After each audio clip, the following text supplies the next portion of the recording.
सो carboxylic acids chapter number 20।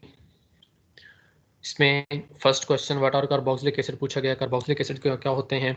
वो organic compound जिनमें COOH functional group मौजूद होता है उनको हम कार्बोक्सिलिक एसिड के नाम से जानते हैं। ठीक है, RCOOH जनरल फार्मूला है, R अल्काइल ग्रुप के लिए, एलिफेटिक ग्रुप के लिए इस्तेमाल किया जाता है। ठीक है, मोनोकार्बोक्सिलिक एसिड जिसमें सिर्फ एक COOH ग्रुप होता है, जैसे acetic acid, butyric acid. Dicarboxylic acid जिसमें दो COOH ग्रुप होते हैं, जैसे ऑक्सैलिक एसिड या malonic acid.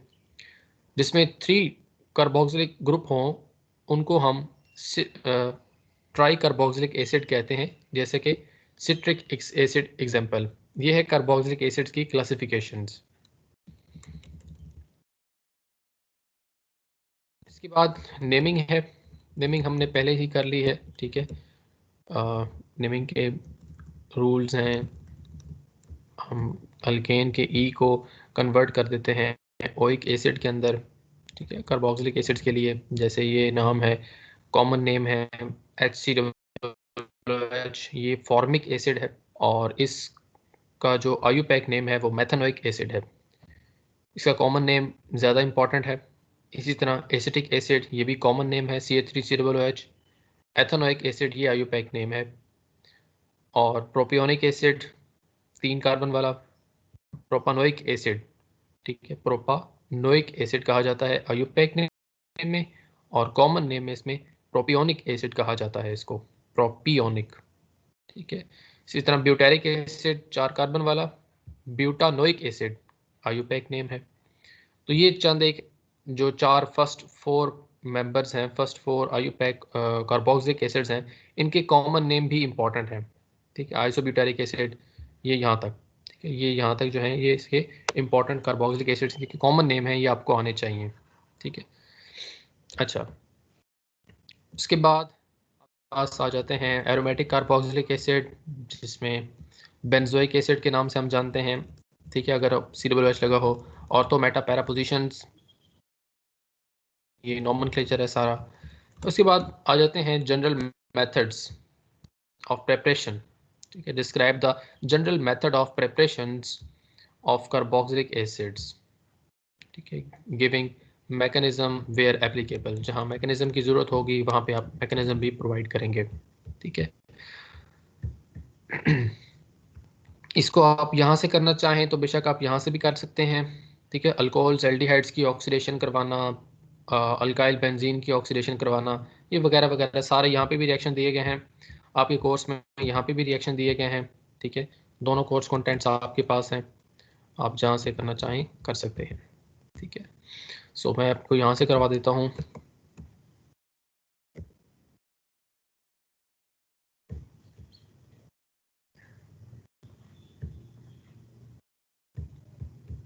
Ji, first, oxidation of primary alcohols and aldehydes. Alcohols की और एल्डिहाइड्स की ऑक्सीडेशन करवाने से कार्बोक्सिलिक एसिड हासिल होते हैं।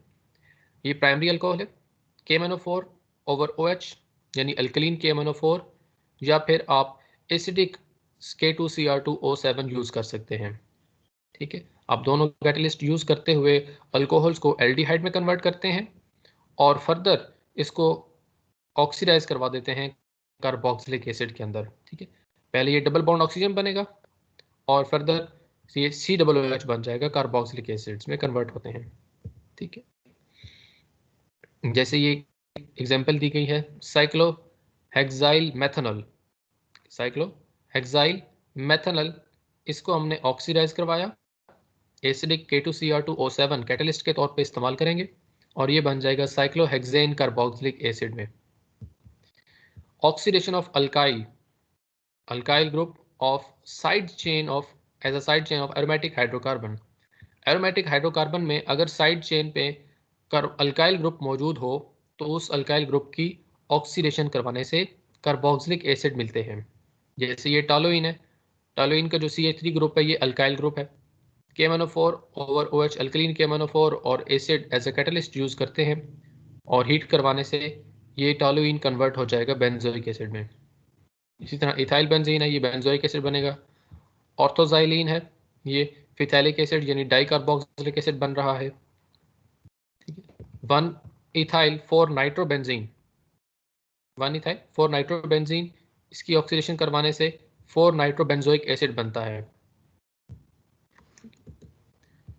जी, उसके बाद number 3, oxidation of alkenes.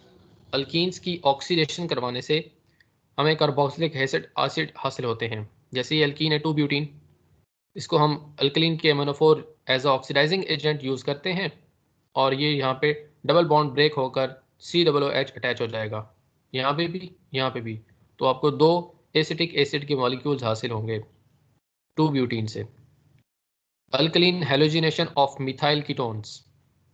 Methyl ketones यानी मिथाइल ग्रुप मौजूद होता है जिन कीटोन्स में, ठीक है, उन कीटोन्स की अल्कलीन हेलोजिनेशन करवाने से कार्बोक्सिलिक एसिड हासिल होते हैं। अल्कलीन हेलोजिनेशन करवाने के लिए ये अपने कल भी रिएक्शन करवाया था, कीटोन्स का रिएक्शन है, ठीक है, जिसमें हम सोडियम हाइड्रोक्साइड यूज़ करते हैं, ठीक है, और हेलोजन यूज़ की जाती है तो क्लोरोफॉर्म बनता था, ठीक है। आयोडोफॉर्म हमने टेस्ट भी देखा था, मिथाइल कीटोन्स के लिए टेस्ट होता है, ठीक है। तो ये वही रिएक्शन है, इसमें पहले कार्बोक्सिलेट बनता है, कार्बोक्सिलेट साल्ट, जिसको फर्दर एसिडिफाइड किया जाता है, एसिडिक H3O प्लस के साथ रिएक्ट करवाया जाता है, जो कन्वर्ट हो जाता है कार्बोक्सिलिक एसिड के अंदर, ठीक है। पहले ये कार्बोक्सिलिक साल्ट बनता है, Na यहाँ पे अटैच हो जाए ONA, ठीक है, ONA यहाँ पे अटैच होगा। फर्दर जब आप H3O के साथ रिएक्ट करवाएंगे तो यहाँ से ONA भी यहाँ से डिटैच होकर OH बन जाएगा, carboxylic acid. By the hydrolysis of alkyl nitrile, nitrile synthesis है, इसमें हम अल्काइल नाइट्राइल को कन्वर्ट करते हैं कार्बोक्सिलिक एसिड के अंदर हाइड्रोलिसिस करवा के। फर्स्ट RCN, ये आपके पास एक अल्काइल नाइट्राइल दी गया है, अल्काइल नाइट्राइल, जिसको हमने water in the presence of acid के साथ रिएक्ट करवाया, और बेसिक कंडीशन भी आप लगा सकते हैं, ठीक है, जिससे ये कन्वर्ट हो जाएगा RCOOH में। जैसे ये फिनाइल एसीटोनाइट्राइल है, और फिनाइल एसीटोनाइट्राइल को हमने वाटर के साथ हाइड्रोलिसिस करवाई है इसकी, और ये बन गया COOH, ठीक है। जो CN है ये कन्वर्ट हो जाएगा COOH में।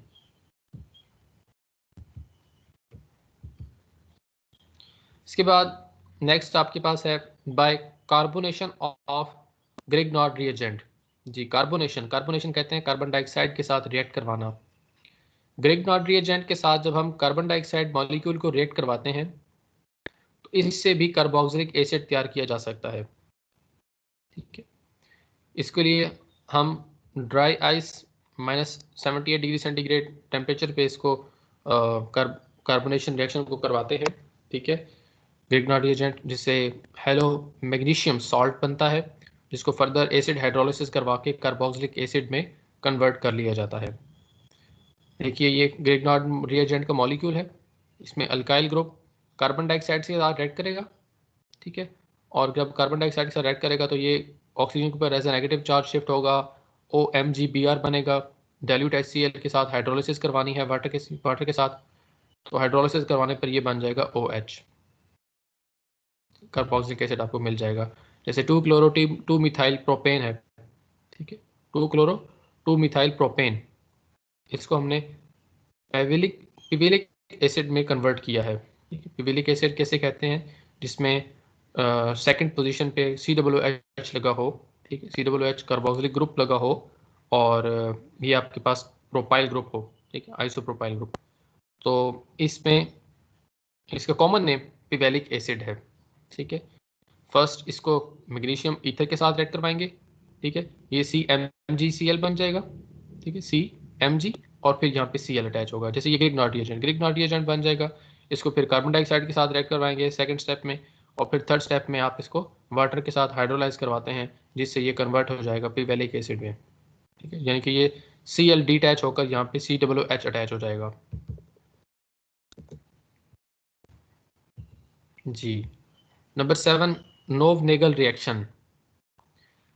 एल्डिहाइड्स को एक्टिव मिथाइलिन कंपाउंड्स के साथ रिएक्ट करवाने पर हमें अल्फा बीटा अनसैचुरेटेड एसिड्स हासिल होते हैं। इस रिएक्शन को नोव-नेगल रिएक्शन बोला जाता है। ठीक है, जैसे कि हम इस रिएक्शन में एक एल्डिहाइड को मेलोनिक एसिड के साथ, जिसमें एक्टिव मिथिलीन मौजूद है, ठीक है, एक्टिव मिथिलीन कंपाउंड्स ऐसे कंपाउंड्स हैं जिसमें जो मिथाइल ग्रुप है उसका जो हाइड्रोजन है वो एज अ एसिड काम करता है। ठीक है, और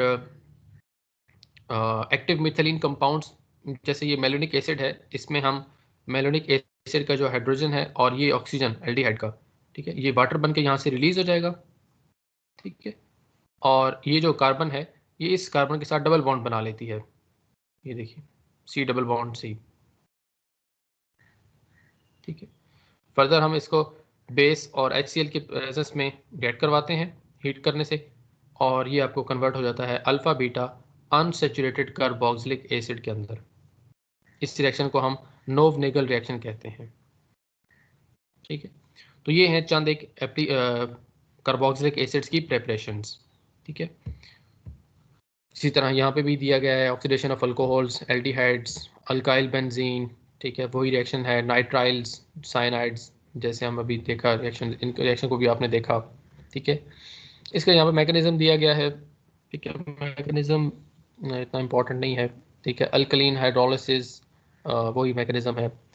फिर ये कुछ चंद एक डेरिवेटिव्स हैं, acid derivatives, like acid chloride हो, एस्टर हो, या अमाइड हो, या एनहाइड्राइड हो, उनको आपने कार्बोक्सिलिक एसिड में कन्वर्ट करना हो तो आप कैसे कर सकते हैं। ठीक है, ये अक्सर कन्वर्जन्स के लिए ये रिएक्शंस इंपॉर्टेंट हैं। ठीक है, कन्वर्जन्स के लिए आपको कन्वर्जन्स दी जाती हैं तो उन कन्वर्जन्स के लिए ये रिएक्शंस इंपॉर्टेंट हैं। ठीक है, जैसे एसिड क्लोराइड है, वाटर के साथ आप इसको हाइड्रोलाइज करवा रहे हैं, ठीक है, कार्बोक्सिलिक एसिड में कन्वर्ट होगा। इसी तरह एस्टर्स आप यूज़ कर सकते हैं, उनकी हाइड्रोलिसिस करवाने पर कार्बोक्सिलिक एसिड मिलते हैं। अमाइड्स, इनकी हाइड्रोलिसिस करवाने पर भी कार्बोक्सिलिक एसिड मिलता है। या एनहाइड्राइड, ठीक है, एनहाइड्राइड जिसमें एक ऑक्सीजन के साथ डायरेक्टली दो ऑक्सीजन अटैच होते हैं, ठीक है, और कार्बन और फिर अल्काइल ग्रुप अटैच होता है, एसिड हाइड्राइड्स। तो एसिड एनहाइड्राइड्स को अगर आप वाटर के साथ हाइड्रोलाइज करवाते हैं तो इससे भी कार्बोक्सिलिक एसिड्स मिलते हैं। ठीक है, तो कन्वर्जन्स के लिए ये रिएक्शंस इंपॉर्टेंट है। ठीक है, मैकेनिज्म, सबका मैकेनिज्म सेम है। ठीक है, अब हम RCY, वाई ग्रुप कोई भी हो सकता है, यहाँ पे ACl हो सकता है, OR प्राइम हो सकता है, अमाइड ग्रुप का NH2, या OCR यानी एसिडिक एनहाइड्राइड के केस में। ठीक है, तो कोई भी ग्रुप हो सकता है, सबके लिए मैकेनिज्म सेम है।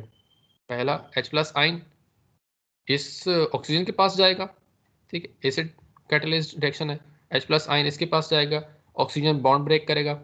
जैसे ही ऑक्सीजन बॉन्ड ब्रेक करेगा तो OH का जो हमारे पास लोन पेयर है वो इस कार्बन पे अटैक करेगा, इसके साथ अटैच हो जाएगा, ऑक्सीजन पे पॉजिटिव चार्ज आएगा, पॉजिटिव चार्ज खत्म करने के लिए एक हाइड्रोजन को वो रिलीज कर देगा, तो ये बन रही है OH। ठीक है, जो हाइड्रोजन यहाँ से रिलीज होगा वो इस कार्बन का जो Y है उसके साथ मिलकर रिलीज होगा, HY। ठीक है, और यहाँ से ये जो हाइड्रोजन है ये रिलीज हो जाएगी। ठीक है, और ये हाइड्रोजन के रिलीज होने से ऑक्सीजन यहाँ इसके साथ डबल बॉन्ड बना लेगी। तो ये है एसिड हाइड्रोलिसिस। अल्कलीन हाइड्रोलिसिस भी करवा सकते हैं, अगर OH नेगेटिव यूज करेंगे तो वो डायरेक्ट कार्बन पे अटैक करेगी ये, और फिर Y रिलीज होगा, फिर ऑक्सीजन पे negative charge as a double bond बनाएगा। ठीक है, और फिर नेक्स्ट स्टेप में यही OH नेगेटिव जो है इसके साथ रिएक्ट करता है और इसका जो हाइड्रोजन है वो यहाँ से रिलीज करता है, H2O बना देता है। जी, अभी कार्बन डाइऑक्साइड का भी हमने रिएक्शन देख लिया। ठीक है, इसमें कार्बन डाइऑक्साइड को हम फिनाइल ग्रुप के साथ भी यूज करते हुए बेंजोइक एसिड भी कन्वर्ट कर सकते हैं। ठीक है, डीकार्बोक्सिलेशंस, जी, डीकार्बोक्सिलेशन ऑफ डाइकार्बोक्सिलिक एसिड्स, इनसे भी हम हासिल कर सकते हैं। जैसे मेलोनिक एसिड है तो मेलोनिक एसिड को हम कन्वर्ट कर सकते हैं कार्बोक्सिलिक एसिड, एसिटिक एसिड के अंदर।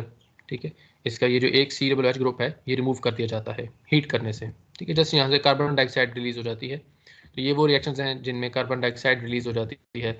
Oxalic acid into formic acid, ये भी कन्वर्जन है, आपसे पूछी जा सकती है। ठीक है, ये डाई कार्बोक्सिलिक एसिड के चैप्टर में भी आप पढ़ेंगे, ठीक है, आगे चलकर। इसके अलावा ट्राई हेलोजन कंपाउंड से हम हासिल कर सकते हैं मेलोडिक एस्टर्स से, ठीक है, एस्टिक एस्टर से हम कार्बोक्सिलिक एसिड हासिल कर सकते हैं। जी, mechanism of alkaline hydrolysis of an ester. Esters की हाइड्रोलिसिस से कार्बोक्सिलिक एसिड को हासिल किया जा सकता है।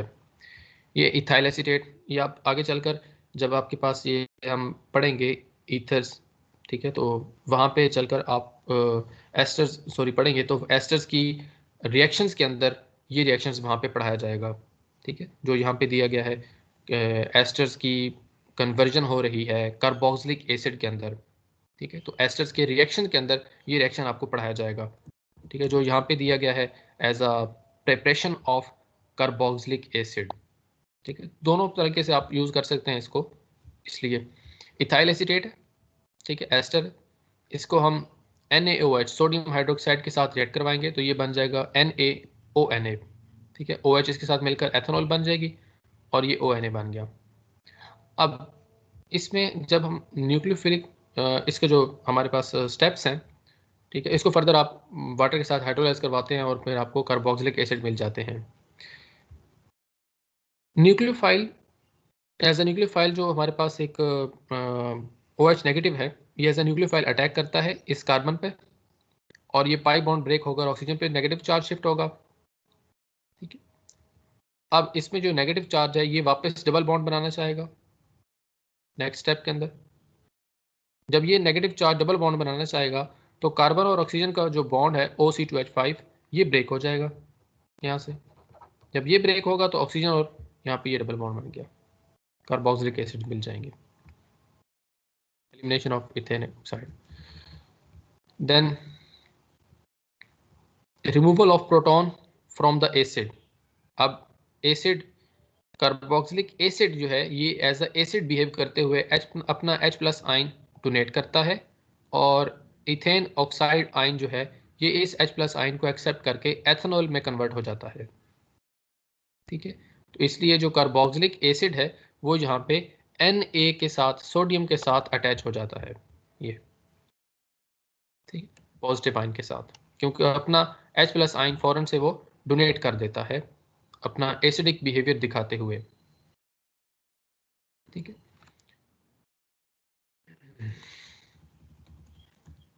जी, उसके बाद नेक्स्ट आपसे पूछा गया है discuss the structure of carboxylic group. Carboxylic group का स्ट्रक्चर बयान कीजिए। Why carboxylic group are stronger acid than phenols and alcohols. Carboxylic acids alcohols और फिनोल्स दोनों से ज़्यादा एसिडिक हैं, इसकी रीज़न आपने बयान करनी है। इसकी रीज़न क्या है? किसी भी एसिड की जो एसिडिटी है वो दो फैक्टर से हम डिसाइड करते हैं। पहला factor ease of donation of proton, कि वो एसिड कितने जल्दी अपना H+ आयन डोनेट कर सकता है, और दूसरा फैक्टर कि उससे बनने वाला जो एनाइन है, कार्बोक्सिलेट एनाइन है, वो कितना ज़्यादा स्टेबल है, ठीक है। तो इसी बेस पे बात करते हुए जब हम ये बात करते हैं कार्बोक्सिलिक एसिड्स की एसिडिटी के बारे में, ठीक है, या इनकी रिएक्शंस के बारे में, तो इसमें carbon double bond oxygen group मौजूद है, इसमें OH ग्रुप मौजूद है। अब ऑक्सीजन और ये कार्बन, ये दोनों और ये वाला ऑक्सीजन, ये तीनों मिलकर रेजोनेंस दे सकते हैं, ठीक है, क्योंकि आपको पता है कि p ऑर्बिटल इसके पास भी है, इसके पास भी एक अनहाइब्रिडाइज्ड p ऑर्बिटल मौजूद है, ये sp2 हाइब्रिडाइज्ड कार्बन है, और इसके पास भी एक p ऑर्बिटल अनहाइब्रिडाइज्ड फॉर्म में मौजूद है। तो ये तीनों अनहाइब्रिडाइज्ड p ऑर्बिटल रखते हैं और ये यहाँ पे लोन पेयर मौजूद है, lone pair, single bond, double bond, lone pair, तो ये रेजोनेंस पॉसिबल है, ठीक है। तो ये रेजोनेंस भी दे सकता है, इस तरह से ऑक्सीजन डबल बॉन्ड बनता है, ऑक्सीजन पे पॉजिटिव चार्ज आता है और इस तरह से इसके दो रेजोनेंस स्ट्रक्चर बनते हैं। लेकिन जो स्ट्रक्चर 2 बनता है रेजोनेंस के हवाले से, ये एनर्जेटिकली इतना ज़्यादा स्टेबल नहीं है, नॉट सो स्टेबल। क्यों? क्योंकि इसमें एक तो चार्ज चार्ज सेपरेशन हो रही है। आपको पता है कि आपने पढ़ा था रेजोनेंस रूल के अंदर कि वो स्ट्रक्चर जिसमें चार्ज नहीं होते वो ज़्यादा स्टेबल होते हैं बनिस्बत उन स्ट्रक्चर्स के जिनमें चार्ज प्रोड्यूस हो जाता है। ठीक है, चार्ज प्रोड्यूस हो जाए तो वो less separated structure resonance stable structure होते हैं। ठीक है, और इसमें आप ये भी जानते हैं कि ऑक्सीजन पे पॉजिटिव चार्ज आ रहा है। ठीक है, जो कि एक अनस्टेबल कंडीशन है, यानी कि हाई इलेक्ट्रोनेगेटिव एलिमेंट पे हमेशा, ये ऑक्सीजन ज़्यादा इलेक्ट्रोनेगेटिव है, तो हाई इलेक्ट्रोनेगेटिव एलिमेंट पे हमेशा रेजोनेंस के दौरान नेगेटिव चार्ज आना चाहिए, लेकिन यहाँ पे पॉजिटिव चार्ज आ रहा है जो कि और ही ज़्यादा इसको अनस्टेबल कर रहा है। तो इस अनस्टेबिलिटी को ख़त्म करने के लिए ये क्या करेगा, ये अपना H+ आयन आसानी से डोनेट कर देगा। जब ये अपना H+ आयन डोनेट करेगा तो ऑक्सीजन का जो पॉजिटिव चार्ज है वो ख़त्म हो सकता है। तो इसी सिलसिले में ये अपना H+ आयन आसानी से डोनेट कर सकता है, जबकि अल्कोहल और फिनोल्स में ऐसी कोई कंडीशन सामने नहीं आती। अल्कोहल्स और फिनोल्स में ऐसी कोई कंडीशन सामने नहीं आती कि जिसमें ऑक्सीजन के ऊपर पॉजिटिव चार्ज आ जाए और उसको हाइड्रोजन रिलीज करना पड़ जाए। पहली बात कि यहाँ से हाइड्रोजन आसानी से डोनेट हो सकता है, इसका मतलब इसका एसिडिक बिहेवियर फिनोल और अल्कोहल से ज़्यादा होगा। अब दूसरी चीज़ कि जब H+ आयन रिलीज हो गया तो ये नेगेटिव आयन बना, कार्बोक्सिलेट आयन, और ये कार्बोक्सिलेट आयन दो तरह के रेजोनेंस स्ट्रक्चर दे सकता है। ये नेगेटिव चार्ज डबल बॉन्ड बन सकता है, ये ऊपर नेगेटिव चार्ज, और दोनों रेजोनेंस स्ट्रक्चर्स की जो स्टेबिलिटी है वो इक्वल है।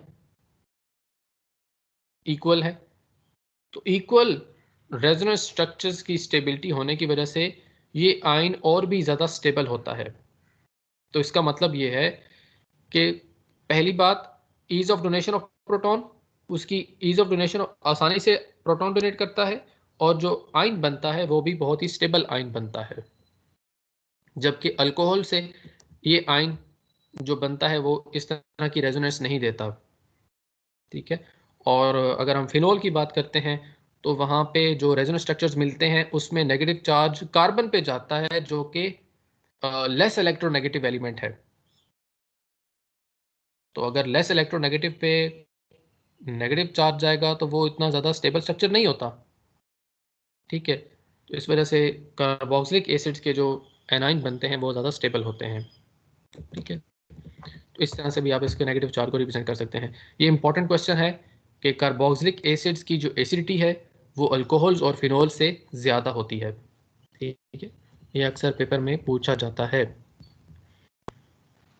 जी, ये इसके कुछ फिजिकल प्रॉपर्टीज़ हैं, like first few members of carboxylic acids are soluble but higher members are insoluble in water.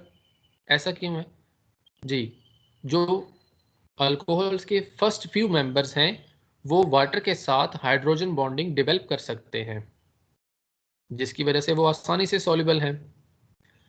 जब ये अल्काइल ग्रुप आर बड़ा हो जाता है, हायर मेंबर्स का अल्काइल ग्रुप बड़ा होता है, तो जैसे ही अल्काइल ग्रुप बढ़ जाएगा तो नॉन पोलर नेचर बढ़ जाती है। इस वजह से जब नॉन पोलर नेचर बढ़ जाती है, ये देखिए, because long fatty acid fatty chain hinders the formation of hydrogen bond, कि वो हाइड्रोजन बॉन्ड की फॉर्मेशन के लिए रुकावट पैदा करती है। ठीक है, तो लॉन्ग चेन की वजह से हाइड्रोजन बॉन्डिंग नहीं बन पाती और हायर फैटी एसिड्स पानी के अंदर सॉल्युबल नहीं हो पाते। ठीक है, वो फिर ऑर्गेनिक सॉल्वेंट्स लाइक बेंजीन और ईथर में सॉल्युबल होते हैं। Why carboxylic acid show much higher boiling point as compared to alcohol and of comparable molecular masses? Alcohol का अगर हम कंपेरेबल मॉलिक्यूलर मास लेते हैं कार्बोक्सिलिक एसिड और इसका अल्कोहल का, तो कार्बोक्सिलिक एसिड का बॉइलिंग पॉइंट हाई होगा, बिल्कुल, क्योंकि हाइड्रोजन बॉन्डिंग है। ठीक है, स्ट्रॉन्ग हाइड्रोजन बॉन्डिंग है, डाइमर की फॉर्म में ये एग्जिस्ट करते हैं। ठीक है, ये बहुत इंपॉर्टेंट पॉइंट है इसका कि ये कार्बोक्सिलिक एसिड्स एक ऐसे मॉलिक्यूल्स हैं जो डाइमर की फॉर्म में एग्जिस्ट करते हैं, यानी कि इनके जो दो मॉलिक्यूल्स हैं वो एक दूसरे के साथ एसोसिएटेड होते हैं, ठीक है, थ्रू हाइड्रोजन बॉन्डिंग। तो इस तरह की वजह से वो इनका जो नेट बॉइलिंग पॉइंट है वो बढ़ जाता है।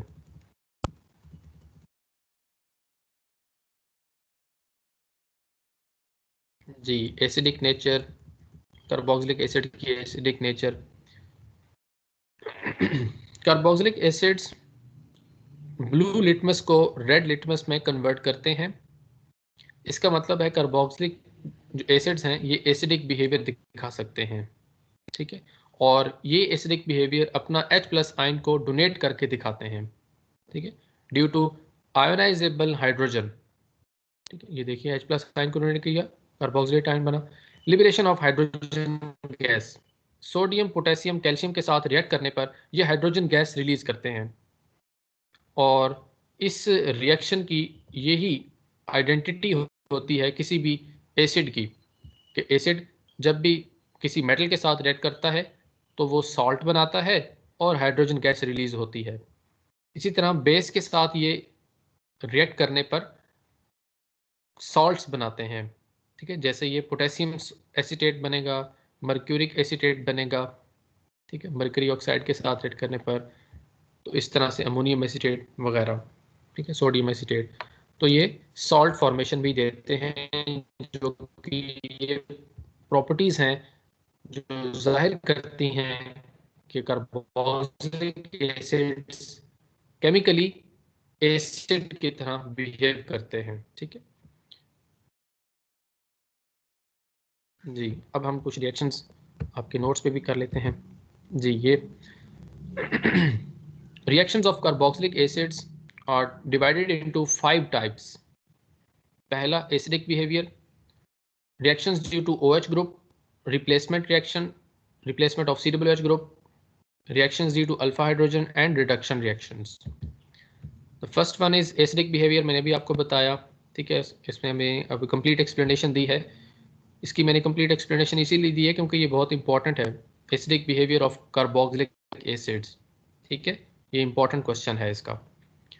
सो एसिटिक एसिड्स सोडियम हाइड्रोक्साइड के साथ रिएक्ट करने पर सॉल्ट देते हैं, जैसे ये बाइकार्बोनेट्स का कार्बोनेट्स के साथ रिएक्ट करने पर ये सॉल्ट देता है, ठीक है, और भी रिएक्शंस हमने पढ़ लिए। इसी तरह reactions due to OH group,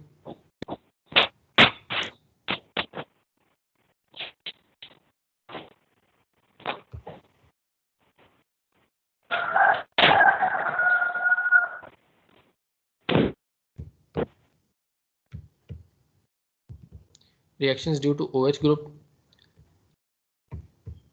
carboxylic acid में OH ग्रुप मौजूद है, ठीक है, तो इस OH ग्रुप की वजह से भी रिएक्शंस होते हैं, ठीक है, और ये OH ग्रुप जो अपना H+ आयन डोनेट कर सकता है, ठीक है, उसके साथ अगर हम रिएक्शन करवाते हैं एसिड का, ठीक है, लाइक H+ आयन है एसिड का, तो ये जो डबल बॉन्ड ऑक्सीजन है ये H+ आयन को एक्सेप्ट करेगा, ठीक है, जैसे ये H+ आयन को एक्सेप्ट करेगा तो ऑक्सीजन पे पॉजिटिव चार्ज आ जाएगा, अपना पॉजिटिव चार्ज खत्म करने के लिए ये डबल बॉन्ड को ब्रेक करता है, जिसकी वजह से कार्बन पे पॉजिटिव चार्ज आता है। तो अब कोई भी न्यूक्लियोफाइल आसानी से इस कार्बन पे अटैक कर सकता है, ठीक है, इस कार्बन पे आसानी से अटैक कर सकता है। तो जैसे ही न्यूक्लियोफाइल इस कार्बन पे अटैक करेगा तो ये देखिए बॉन्ड बन जाएगा, ठीक है, और इसमें से वाटर मॉलिक्यूल की रिमूवल होगी, ठीक है, ये OH ग्रुप यहाँ से और एक हाइड्रोजन, तो जब ये डिहाइड्रेशन देगा, ठीक है, वाटर मॉलिक्यूल लॉस करेगा तो आपके पास फाइनल प्रोडक्ट आपको मिल जाएगी, ठीक है। यानी क्या करता है कि अपने OH ग्रुप को रिप्लेस करता है न्यूक्लियोफाइल्स के साथ, ठीक है, under acidic conditions. Acidic conditions के अंदर ये OH ग्रुप को रिप्लेस करता है न्यूक्लियोफाइल्स के साथ। ये जनरल मैकेनिज्म था इसका। अब इसमें जनरल मैकेनिज्म के साथ ही ये रिएक्शन शुरू हो जाते हैं, जैसे SOCl2 PCl5 PBr3 फास्फोरोसैलाइड्स और थायोनाइल क्लोराइड्स के साथ रिएक्शन है, एसिटिक एसिड का थायोनाइल क्लोराइड एसिटिक एसिड के साथ, तो ये बन गया एसिटाइल क्लोराइड। इसी तरह एसिटिक एसिड का हमने PCl5 के साथ रिएक्शन करवाया, एसिटाइल क्लोराइड बन गया। बेंजोइक एसिड PbR3 के साथ रिएक्ट करवाने पर बेंजाइल ब्रोमाइड बन जाएगा। रिएक्शन विद अल्कोहल, अल्कोहल के साथ इसका अगर रिएक्शन करवाया जाए तो ये एस्टर्स बनाते हैं। ठीक है, OH ग्रुप जो है OR के साथ रिप्लेस हो जाता है। पहले OH ग्रुप Br यानी ब्रोमीन यानी हेलोजन के साथ रिप्लेस हुआ, अब OH ग्रुप OR के साथ रिप्लेस हो रहा है। ठीक है, तो देखिए ये एथेनॉल का OR ग्रुप है। ठीक है, ये C2H5OH, तो यहाँ से C2H5O इस OH की जगह पे आ जाएगा। तो ये OH कहाँ जाएगा, OH और ये वाला H ये मिलकर वाटर मॉलिक्यूल बन जाएंगे, ये रिलीज हो जाएगा और OC2H5 इस कार्बन के साथ अटैच हो जाएगा। ठीक है, तो इस तरह से आपके पास एस्टर्स आपको मिलेंगे। ठीक है, बेंजोइक एसिड है, ठीक है, इथाइल एस्टेट में कन्वर्ट हो रहा है। ठीक है, इसी तरह ये बेंजोइक एसिड को भी हमने कन्वर्ट कर लिया। अमोनिया डेरिवेटिव्स, अमोनिया और अमाइंस के साथ अगर हम कार्बोक्सिलिक एसिड्स के रिएक्शन करवाते हैं तो ये अमोनियम साल्ट्स बनाते हैं, और ये अमोनियम साल्ट्स हीट करवाने पर वाटर मॉलिक्यूल लॉस करते हैं और अमाइड्स और अमाइड्स के सब्सट्रेट्स में कन्वर्ट हो जाते हैं। कैसे, जैसे ये देखें, बेंजोइक एसिड का हमने रिएक्शन करवाया NH3 अमोनिया के साथ। ठीक है, तो ये अमोनियम सॉल्ट बन गया पहले इसका, इसको फर्दर हीट करवाया जिसमें NH3 रिमूव हुआ। ठीक है, NH3 जैसे रिमूव होगा, सॉरी वाटर मॉलिक्यूल रिमूव होगा और NH2 ये बन जाएगा बेंज अमाइड। इस तरह एनिलीन यूज कर सकते हैं आप, एसिटिक एसिड के साथ एनिलीन यूज करेंगे, रिएक्ट करवाएंगे तो एन फिनाइल एसिटामाइड बन जाएगा। ठीक है, तो ये है reactions due to OH group. इसी तरह ये रिएक्शन है with acetic anhydride, acetic anhydride के साथ हम रिएक्शन करवा रहे हैं तो carboxylic acids dehydrating agent like P2O5 phosphorus pentoxide के साथ या एसिटिक एनहाइड्राइड के साथ रिएक्ट करते हैं और एनहाइड्राइड्स बनाते हैं। लाइक ये देखें, बेंजोइक एसिड के दो मॉलिक्यूल्स हैं, दो मॉलिक्यूल्स का मतलब है एक ये बेंजोइक एसिड आ गया और ये दूसरा बेंजोइक एसिड का मॉलिक्यूल। ठीक है, ये क्या करते हैं, ये मिलकर यहाँ से देखिए, अगर आप इसको रिएक्शन को जस्ट समझना चाह रहे हैं तो यहाँ से वाटर मॉलिक्यूल रिमूव हो जाएगा। ठीक है, ये वाटर मॉलिक्यूल HOH रिमूव हुआ और ये वाला जो ऑक्सीजन है ये इस कार्बन के साथ अटैच हो गया, ये। ठीक है, और इसके साथ ये पूरा ग्रुप आपका अटैच हो गया, तो बेंजोइक एनहाइड्राइड बन गया। ठीक है, एनहाइड्राइड, बेंजोइक एनहाइड्राइड ग्रुप बन गया। ठीक है, और इसका जो एसिटिक एनहाइड्राइड है ये यहाँ से आप अगर कट लगाते हैं मॉलिक्यूल को, ठीक है, मॉलिक्यूल को यहाँ पे कट लगाएंगे तो ये जो H है ये एक्चुअली इसके साथ अटैच होता है। ठीक है, ये H हाइड्रोजन इस ऑक्सीजन के साथ अटैच होगा तो ये क्या बन जाएगा, एसिटिक एसिड। ठीक है, और ये जो OH ग्रुप है ये इस कार्बन के साथ अटैच होगा, इस कार्बन के साथ। ये जब बॉन्ड ब्रेक होगा तो ये OH इसके साथ अटैच हुआ तो ये दो एसिटिक एसिड के मॉलिक्यूल बन जाएंगे, दो एसिटिक एसिड, एक ये वाला एसिटिक एसिड बनेगा और एक ये भी एसिटिक एसिड बन जाएगा। तो ये एक्चुअली वाटर मॉलिक्यूल जो बनता है वो इस एसिटिक एनहाइड्राइड में ऐड हो जाता है, तो दो एसिटिक एसिड के मॉलिक्यूल्स बन जाते हैं। रिप्लेसमेंट ऑफ कार्बोक्सिलिक ग्रुप, जो कंप्लीट आपका कार्बोक्सिलिक ग्रुप है वही रिप्लेस हो जाता है। ठीक है, जैसे ये decarboxylation to hydrocarbons, COONA, NaOH के साथ हमने रिएक्ट करवाया। ठीक है, और Na2CO3, ठीक है, Na2CO3 यहाँ से रिमूव हो जाएगा और ये बन जाएगा मीथेन। ठीक है, अल्कली डीकार्बोक्सिलेट्स, ये देखिए बेंजोइक एसिड का भी इसी तरह से रिएक्शन करवाया जा सकता है, बेंजीन बनती है। ठीक है, सो बेंजोइक एसिड इनटू बेंजीन, पहले आप NaOH के साथ एक मॉलिक्यूल रिएक्ट करता है वो इसको ONA बना देता है, फिर सेकंड मॉलिक्यूल के साथ ये पूरा मॉलिक्यूल ही रिमूव हो जाता है in the presence of calcium oxide. Electron withdrawing substituents, अगर रिंग पर मौजूद हों तो वो रिंग की डीकार्बोक्सिलेशन देने में हेल्प करते हैं। ठीक है, जस्ट आपको हीट करवानी होती है और अगर इसमें इलेक्ट्रॉन विथड्राइंग ग्रुप्स मौजूद हैं तो वो COOH ग्रुप को आसानी से यहाँ से रिमूव कर देंगे। So 2,4,6 trinitrobenzoic acid into 1,3,5 trinitrobenzene. Kolbe electrolysis आपने पहले भी पढ़ी हुई है। कॉल्ब इलेक्ट्रोलाइसिस में हम जैसे ये एसिटिक एसिड का सॉल्ट है, इसको वाटर के साथ हम मिलाते हैं, इलेक्ट्रोलाइज करवाते हैं और इलेक्ट्रोलिसिस होने पर यहाँ से CH3 और दूसरा CH3 दोनों अटैच हो जाते हैं एक दूसरे के साथ, ईथेन बन जाती है। ठीक है, मैकेनिज्म क्या है इसका? फर्स्ट, जैसा कि हम जानते हैं ये सॉल्ट है, वाटर के साथ जैसे हम इसके अंदर वाटर के अंदर इस सॉल्ट को डालेंगे तो इसके पॉजिटिव और नेगेटिव आयंस बन जाएंगे। अब इलेक्ट्रिसिटी अप्लाई करवाने पर जब हम इलेक्ट्रोड्स डिप करेंगे और इलेक्ट्रिसिटी अप्लाई करवाएंगे तो एनोड और कैथोड पर ऑक्सीडेशन और रिडक्शन होगी। एनोड पे ऑक्सीडेशन और कैथोड पे रिडक्शन। एनोड पे जो ऑक्सीडेशन होनी है, oxidation is the loss of electron. तो यहाँ से जब लॉस ऑफ इलेक्ट्रॉन होगी तो ये कार्बन डाइऑक्साइड के मॉलिक्यूल्स बनकर यहाँ से रिलीज हो जाएंगे। ठीक है, जब ये इलेक्ट्रॉन्स रिलीज होंगे तो कार्बन डाइऑक्साइड का मॉलिक्यूल रिलीज होगा और ये CH3 दो रेडिकल्स बनते हैं, वो आपस में बॉन्डिंग बना लेते हैं।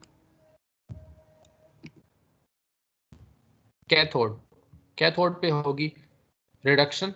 Reduction is again of electron, sodium plus ion in electrons को एक्सेप्ट करके सोडियम बनाएंगे। ये सोडियम वाटर मॉलिक्यूल के साथ रेड करके NaOH बनाएगा और हाइड्रोजन गैस रिलीज होगी। Next, Hunsdiecker reaction. इस रिएक्शन में हम सिल्वर सॉल्ट कार्बोक्सिलिक एसिड का इसको रिएक्ट करवाते हैं ब्रोमीन के साथ। ठीक है, और हमें अल्काइल ब्रोमाइड मिलता है with 1 carbon less than parent carboxylic acid. ठीक है, जैसे अब ये देखें C5H11COOAG हमारे पास सिल्वर सॉल्ट है और इस सिल्वर सॉल्ट कार्बोक्सिलिक एसिड को हमने ब्रोमीन के साथ CCl4 की प्रेजेंस में रिएक्ट करवाया तो यहाँ से COOAG ये अगर ग्रुप रिमूव होगा तो ये C5H11 के साथ ब्रोमीन अटैच हो जाती है। तो इसमें टोटल 6 कार्बन थी लेकिन अब एक कम हो गई है। ठीक है, तो एक्चुअली वो कार्बन डाइऑक्साइड मॉलिक्यूल भाग के रिलीज हो जाता है। इसका मैकेनिज्म क्या है? फर्स्ट स्टेप, ब्रोमीन अटैच होगी, सिल्वर ब्रोमाइड इसके साथ मिलकर रिलीज हो जाएगा, ब्रोमीन इसके साथ इस COOBr बन जाएगी। अब ब्रोमीन CCl4 की प्रेजेंस में यहाँ से रिमूव होती है होमोलिटिक क्लीवेज के साथ। ब्रोमीन रेडिकल बनता है, ऑक्सीजन रेडिकल बनता है। ऑक्सीजन रेडिकल COO के साथ जब भी बनेगा ये इसको कार्बन डाइऑक्साइड मॉलिक्यूल बनाकर रिलीज कर लेगा। जब ये कार्बन डाइऑक्साइड मॉलिक्यूल बनता है तो यहाँ से इलेक्ट्रॉन ब्रेक होगा, होमोलिटिक क्लीवेज, एक इलेक्ट्रॉन इसके पास एक इलेक्ट्रॉन इसके पास, ये कार्बन डाइऑक्साइड मॉलिक्यूल ये वाला बन गया और ये अल्काइल रेडिकल है। अब ये अल्काइल रेडिकल इस ब्रोमीन के साथ फौरन रिएक्ट करके RBr बना देता है और इस तरह से ब्रोमीन रेडिकल रिलीज हो जाता है। Decarboxylations to ketones. जी, कार्बोक्सिलिक एसिड की अगर डीकार्बोक्सिलेशन की जाए तो इससे कीटोन्स हासिल होते हैं। जैसे ये कैल्शियम सॉल्ट है, calcium salt of dicarboxylic acid, इसको हमने यूज़ किया, ड्राई डिस्टिलेशन करवाई जिससे हमें एसीटोन मिलेगा। So calcium salt of dicarboxylic acids into acetic acid. Reactions due to alpha hydrogen. Carboxylic acids के पास भी अल्फा हाइड्रोजन मौजूद होता है और इस अल्फा हाइड्रोजन को रिप्लेस किया जा सकता है। The first reaction is alpha halogenation. 2 minute wait करें।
जी, first is the alpha halogenation.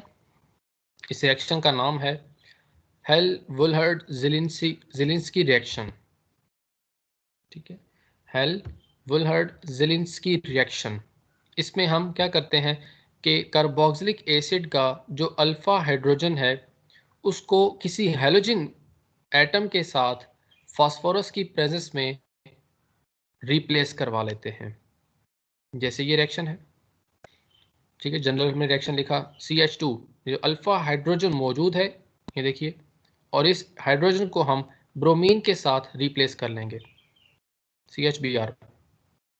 ठीक, ये देखिए, अब इसके पास भी अल्फा हाइड्रोजन है, इसको भी हम रिप्लेस कर सकते हैं ब्रोमीन के साथ इन द प्रेजेंस ऑफ फास्फोरस। ये है हेल-वुलहर्ड ज़ेलिंस्की रिएक्शन। ठीक है, इसके पास भी अल्फा हाइड्रोजन मौजूद है इस कार्बन के पास, तो इसको हम ब्रोमीन के साथ रिप्लेस कर लेंगे।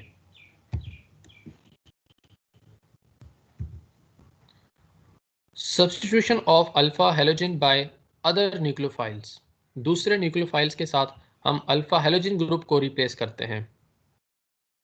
ठीक है, जैसे ये न्यूक्लियोफाइल NH3 OH नेगेटिव या OCH3, ये हमारे पास एज ए न्यूक्लियोफाइल एक्ट करते हैं और इनको यूज करते हुए हम इस ब्रोमीन को रिप्लेस कर लेते हैं।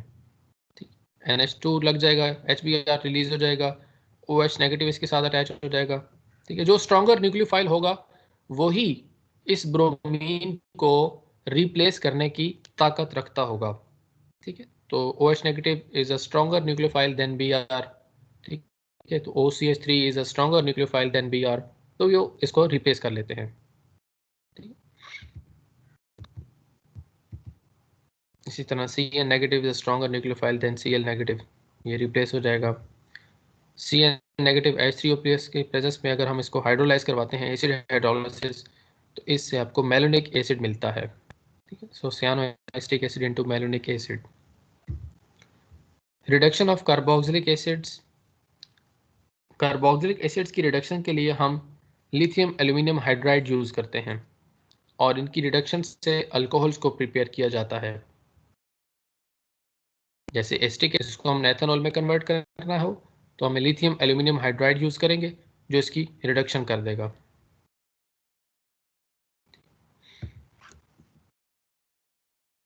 जी, उसके बाद फिर डेरिवेटिव शुरू हो जाते हैं कार्बोक्सिलिक एसिड्स के।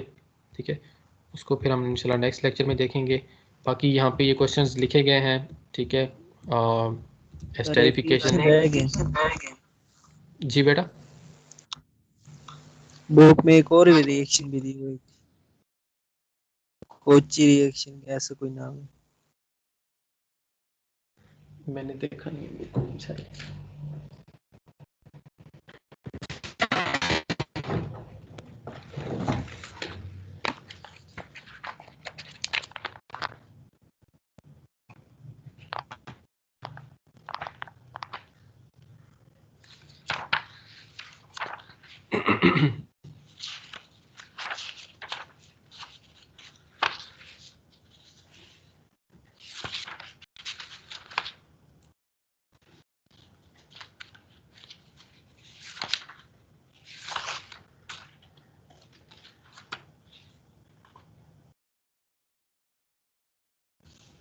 कौन सा ये, हाँ जी, कुची रिएक्शन। जी जी, ये साइक्लिक कार्बोक्सिलिक एसिड्स का ये रिएक्शन है। ठीक है, ये कुची रिएक्शन आपका दिया गया है। ठीक है, इसमें हम कार्बोक्सिलिक एसिड को लेड टार्ट्रेट एसिड के साथ, स्टेट के साथ और लिथियम क्लोराइड के साथ इसका रिएक्शन करवाया जाता है। ठीक है, जिससे अल्काइल क्लोराइड क्वांटिटेटिव यील्ड आपको हासिल होती है। ठीक है, ये भी उसी तरह का रिएक्शन है जिसमें COOH ग्रुप जो है ये रिमूव होता है। ठीक है, बस यहीं तक हम फिर लेक्चर एंड करते हैं। ठीक है, यहाँ पे रिएक्शंस दिए गए हैं। एसिड अमाइड्स एनहाइड्राइड्स को कन्वर्ट किया है, प्रिपेयर किया है। ठीक है, ये कन्वर्जन्स दी गई हैं। इसके अलावा रिडक्शन रिएक्शंस हैं, डीकार्बोक्सिलेशन रिएक्शंस हैं। ठीक है, कोल्ब इलेक्ट्रोलाइसिस मेथड भी दिया गया है। Distillation of calcium salts, calcium salts को हमने कन्वर्ट किया। ठीक है, डिफरेंट रिएक्शंस दिए गए हैं। हेल्फुल ज़ेलेंस्की रिएक्शन भी दिया गया है, इसको हम एब्रीविएटेड HVZ रिएक्शन भी कहते हैं। ठीक है, रेड फास्फोरस की प्रेजेंस में इसको रेड करवाया जाता है। इसी तरह phenyl hydrazine carboxylic acid does not form an enzyme, explain substitution reactions। यहीं तक हम नेक्स्ट लेक्चर में इंशाल्लाह इसको आगे कवर करेंगे। ठीक है जी, यहाँ तक अगर आपका कोई क्वेश्चन है तो आप पूछ सकते हैं।